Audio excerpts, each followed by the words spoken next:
ঢাকা মোহাম্মদপুরে মা মেয়ে হত্যাকাণ্ডে এসেছে নতুন মোড়। মামলার বিবরণ, সিসিটিভির তথ্য এবং গ্রেফতার হওয়া গৃহকর্মী আয়েশাকে কেন্দ্র করে নতুন সব তথ্য হাজির হচ্ছে পুলিশের তদন্তে। সোমবার সকাল মোহাম্মদপুরের একটি আবাসিক ভবনের 7 তলা ফ্ল্যাট থেকে উদ্ধার করা হয় লায়লা আফরোজ ও তার স্কুল পড়ুয়া মেয়ে নাফিসা লাওয়াল বিনতে আজিজের রক্তাক্ত লাশ। মা মেয়ে হত্যার ঘটনায় রাতেই মোহাম্মদপুর থানায় মামলা করেন নিহতের স্বামী আজম আজিজুল ইসলাম। মামলায় একমাত্র আসামি হিসেবে নাম এসেছে কথিত গৃহকর্মী আয়েশার। এজাহারে উল্লেখ করা হয়েছে, হত্যাকাণ্ড ঘটেছে সকাল 7টা 51 থেকে 9টা 35 মিনিটের মধ্যে।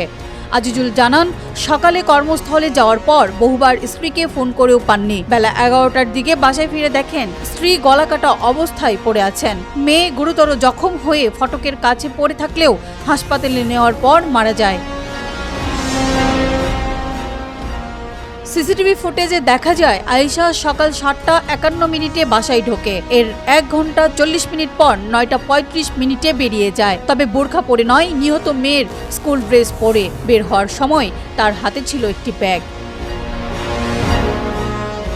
ঘটনার পর বাসা থেকে খোয়া গেছে মোবাইল ফোন, ল্যাপটপ, স্বর্ণালংকার ও নগদ অর্থ।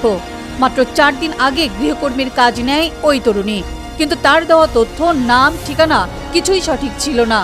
এমনকি পরিবারকেও কোনো ডিটেলস জানাননি। অনেক সিসিটিভি ক্যামেরা অচল থাকায় তদন্ত আরও কঠিন হয়ে যায়। তবে সব চ্যালেঞ্জ পেরিয়ে আজ বুধবার পুলিশ গ্রেফতার করেছে মূল আসামি আয়েশাকে। মোহাম্মদপুর থানার তদন্ত কর্মকর্তা এসআই শহীদুল ওসমান মাসুদ নিশ্চিত করেন, আয়েশাকে তার স্বামীর বাড়ি থেকে আটক করা হয়েছে।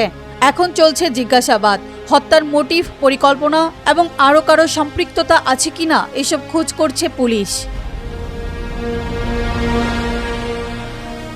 মোহাম্মদপুরের জোড়া খুন সারা দেশেই চাঞ্চল্যের সৃষ্টি করেছে। তদন্তের অগ্রগতি জানাবে আইনশৃঙ্খলা বাহিনী।